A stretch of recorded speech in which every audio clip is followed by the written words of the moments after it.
बांग्लादेश में शेख हसीना के विरोध में प्रदर्शन कर रहे छात्रों की अंतरिम सरकार के चीफ मोहम्मद यूनुस ने जमकर तारीफ की। मोहम्मद यूनुस ने कहा कि छात्रों के नेतृत्व में ऐसी क्रांति हुई जिसने सरकार को पलट दिया।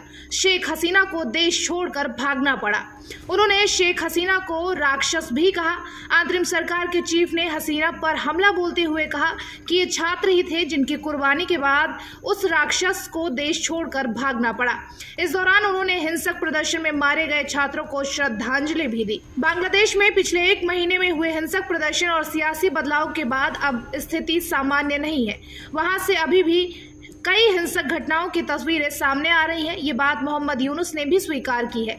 उन्होंने माना है कि देश में जनजीवन सामान्य नहीं है और उनकी सरकार के सामने कई चुनौतियां हैं। यूनुस ने कहा कि पूरा सिस्टम ध्वस्त हो गया है, एक नई सरकार बनी है और हमें फिर से शुरुआत करनी है।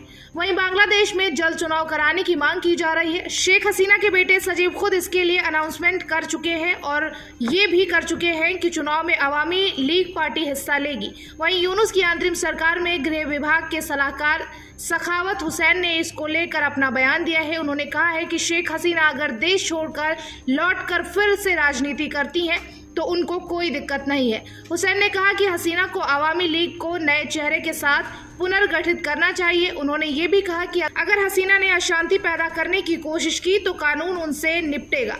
खबरें ये भी हैं कि अभी बांग्लादेश में चुनाव कराने की कोई तैयारी नहीं है। Bureau report TV7 Bharat.